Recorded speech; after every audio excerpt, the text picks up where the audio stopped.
in the coming months, after Trump gets into office, somebody's definitely going to lose some rights. Whether that's the trans people or the women, somebody is going to lose some rights. And so it might be a good time to stop getting triggered about everything and think about strategy. Apparently it is getting wild in Canada. All right, guys, things seem to be a little bit crazy in Canada right now. Like when I was going through the tweet responses to this particular story, I saw one that says Vancouver posted these 6 feet banners at all its community centers that have swimming pools after there were frequent reports of old fart men walking into the girls' and women's change room and shower areas. The staff told people to change their attitudes. Kids now change at home. So now the kids are changing at home because of these policies that they have. But tell me after you listen to this story, if you think that even though you don't agree with it, because if these banners are 6 foot tall and you have a person that is obviously a feminine looking Asian boy, he's probably 19 or 20, something like that. So not a boy, but obviously a young man. And it's in quotes and it says, "I don't feel like a woman, but neither do I feel like a man. I identify as trans. When I'm in the change room, don't worry, we're both in the right place." And then there's another one that says, "My body composition is different. I am a man, but not everyone sees me as one." And that is obviously a heavy-set female that definitely does look female. I mean, I gotta tell you guys, in this story, I'm gonna tell you kind of what I think at the end, and I know that some people are gonna get a little frustrated with my opinion on this, but it's just because I'm being honest, and I personally would not be comfortable myself with this situation, because honestly, looking at this man that is in the picture, I would not want that person in a changing room naked with me. And I know when I'm dealing with other genetic males in a changing room, there will be people with bodies similar to this person's body, because heavy set men do get the boobs and stuff like that, but I just wouldn't be comfortable with a naked female body in the same room as me. And then at the bottom of these signs it says, "Don't stop and stare, stop and think. We are making our community facilities more friendly, safe, and open to everyone, including transgender and gender variant people." And that's Vancouver, which if you guys haven't been to Vancouver, Canada, that's kind of like, if you ask me, that's very similar to their San Francisco. And so it's giving you something to think about in this changing world.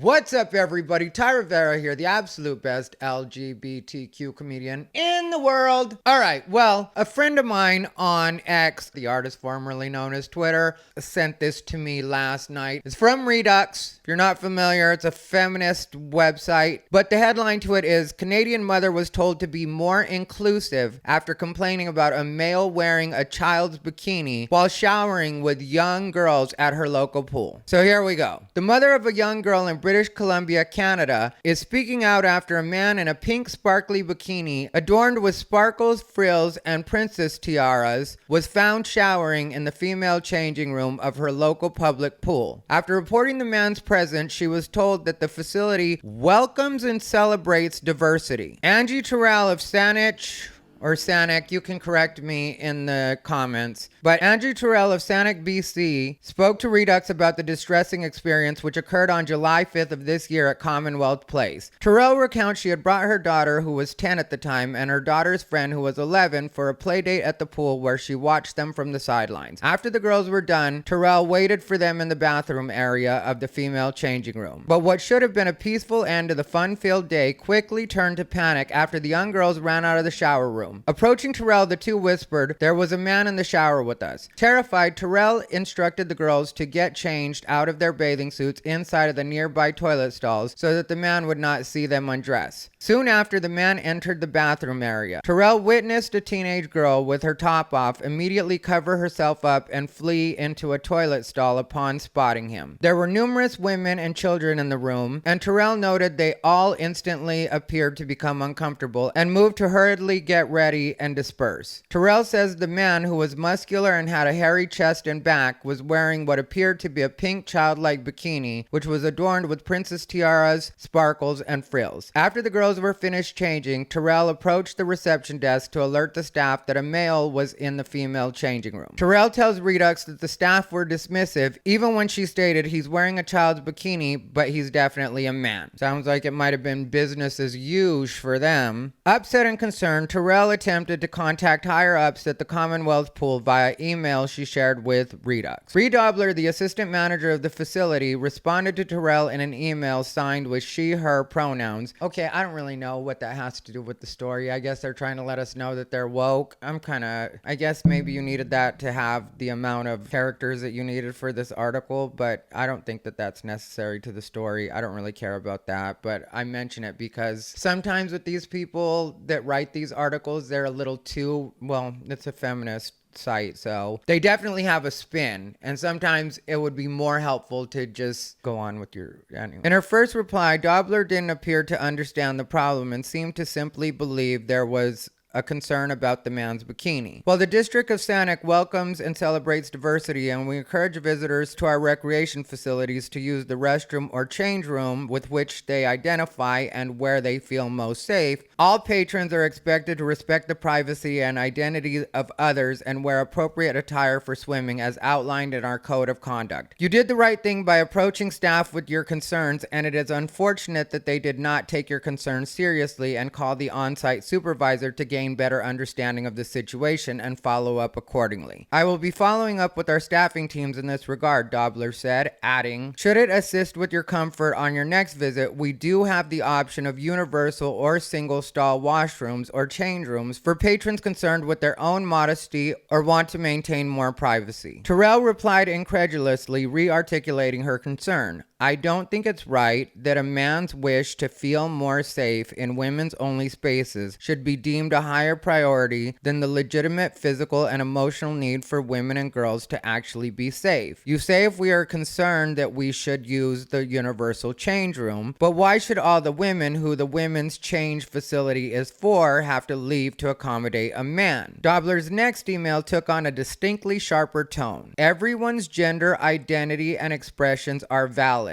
Everyone is welcome in our centers in the change room where they feel most safe. Gender expression and identity is protected under BC's Human Rights Code, and we are proud to have a diversity in change rooms policy in our centers, she wrote. There is no evidence to support that providing diversity in change rooms has increased incidence or safety of others. I understand that the topic of gender diversity in change rooms can be sensitive and presented the option of universal or single stall washrooms or change rooms. Our goal is to create an inclusive environment where everyone feels respected and valued. I understand that this is a complex issue and appreciate the open dialogue and feedback. Thank you for your understanding and for helping us make our community more inclusive. Terrell then sent a final email to Dobler, which was ignored. It partly read, I see where you're coming from now. You actually believe that the 6-foot-tall muscular man with the hairy chest and back who took a shower with my 10-year-old daughter was a woman because he was wearing a bikini. That is magical/religious thinking. Since her experience at the Commonwealth Pool, Terrell has refused to use the public facilities at Sanic as she fears it is unsafe for her and her daughter. The two have not returned to the recreation center. Staff at Sanic Commonwealth Place did not respond to a request for comment. The BC Human Rights Code referred to by Dobler does prioritize self-described gender, allowing males to enter female-only spaces on the basis of their own chosen identity on the province's website. The government of British Columbia asserts that trans people must be recognized and treated as the gender they live in and prefer to express. Businesses and public facilities that fail to accommodate trans-identified males may be subject to discrimination claims. This is the second publicized case involving a trans-identified male utilizing the women's restrooms at a public recreation center on Vancouver Island. Just 1 hour north of Sanic, in Nanaimo, where one mother was threatened with police after reporting that a male had been watching her daughter change in the women's restroom of the Nanaimo Aquatic Center. Janae Wright, a photographer and mother of 3, spoke to Redux about her own encounter with the man in February of last year. Wright says that while in the changing room waiting for her young daughter, she witnessed a man wearing a wig and a face mask enter the women's facility and proceeded to walk over to the shower area. Wright says he did not have a towel or a pool bag and gave no indication that he was getting changed or going swimming. He then returned and entered the stall next to the one Wright's daughter was changing in. Wright then witnessed the man try to peer under the stall divider and into the cubicle her daughter was using. She immediately confronted him as he exited, but the man simply responded that he identified as female and that it was his human right to be in the women's changing room. So that's two stories of basically the way it's going down in Canada, and with it being their law and the fact that they may be subject to some sort of fines, I know that that has something to do with it. Then there are people that are still just thrilled to allow trans people into female spaces, and that's something that I think that women need to get together on and possibly stage boycotts of these particular businesses, because what you have to know is some of these businesses will care and some of these businesses won't care, and so you just have to exercise your voice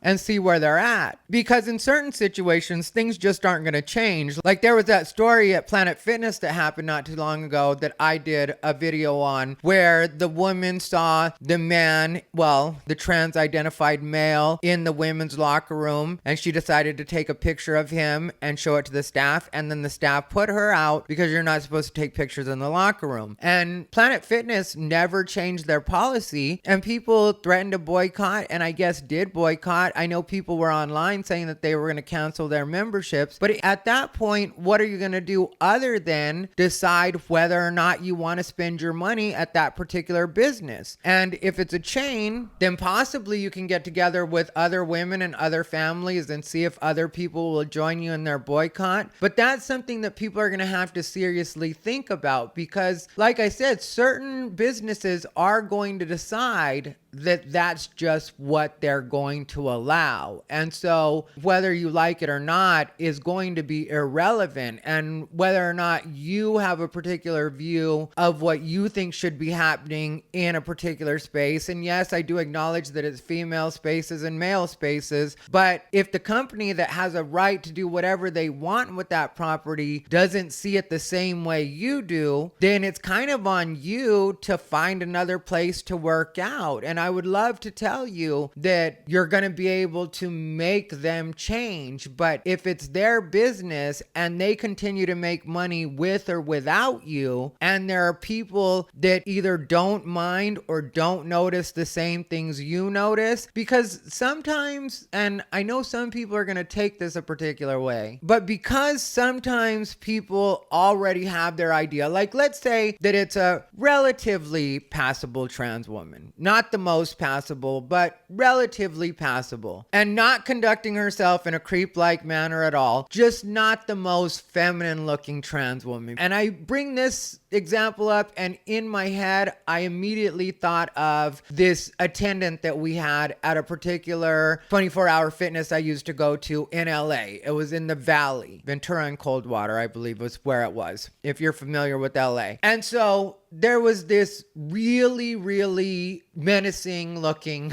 trans woman. Her name is Amazon Eve. She was on American Horror Story one season. She's done a couple of things. She's an actress as well, or actor, depending on how you want to say it. But whatever she is, she is. She's actually pretty cool. But she is very tall and very big, and there's no denying when you see her that unless she had some kind of really weird genetic thing, that obviously she was born male. She's got these huge boobs though, because I guess to compensate for her big back, which I'm not saying that to be rude, even though I said it in the funny way, but she does have a big back. But let's say it's somebody like that you can obviously tell that they were born male, and you just do not think that they belong in a women's changing room, even though they're not doing anything that's creepy or looking at anybody, nothing at all to raise any red flags. But you just personally don't believe, whether it's just regular because you don't believe, or religious reasons, or whatever it may be. Whatever your reason is, it's a valid reason because it's your reason and it's not what you're comfortable with, and you don't think it's what should be happening. So I get that. I'm not trying to shame anybody about that. But I am saying, let's say this is the case. So you decide to go ahead and complain because you don't think that she should be there. And then they say, she's here all the time. She's one of our regulars. We all love her. We don't have a problem with her being here. And she's always used the women's facilities in the past. And the fact that you're uncomfortable is not going to change our policy. And we're not going to ask her to leave the changing room. And so you ratchet it up a little bit, you know, as far as your tone. And you're like, okay, well, I don't want this man in my locker room right now. This is the women's locker room. This is a man, and I don't want him in my locker room. And then they tell you, ma'am, if you're going to use our facility, you're going to have to respect this woman is going to be in this locker room. It's her right to be in here just like it's yours. And you're like, no, this is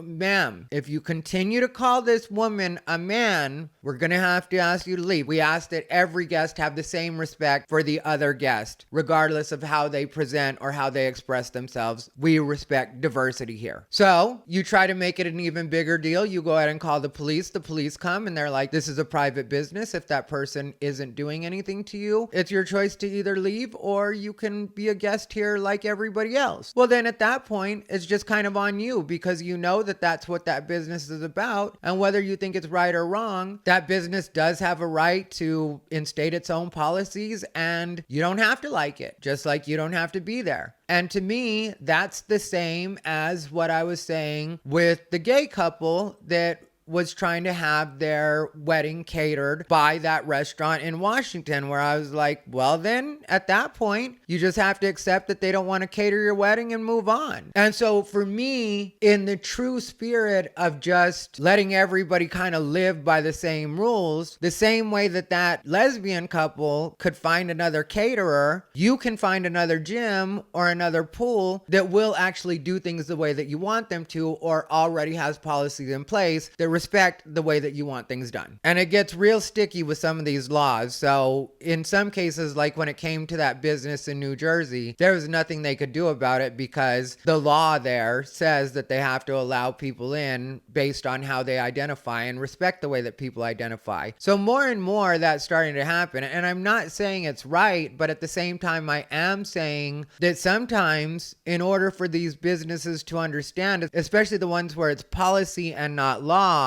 those businesses will just have to learn by losing business, and then they can either close up shop or they can start to do things the way that people want them to do them, and they can hope that people forgive them for the times in the past that they didn't. So that's what I have to say about this particular story. Like I said, though, in Canada, it's just crazy because that's the way their laws work right now. So it's just the way that they have to do it. And yeah, maybe they are happy to do it. They like doing it because they like the idea of diversity and getting to be somewhat woke. I hear that about Canada quite a bit. I have friends in Canada, and that's what they don't like about it because they're comedians, and it's really stifling their free speech that people are so woke there in certain areas. So you can let me know how you feel down below in the comments, but that's where I'm at on it. If you guys want to see a video of me talking about some other nonsense, click the video on your screen. Otherwise, thank you for watching. As always, this has been Ty Rivera, the absolute best LGBTQ comedian in the world.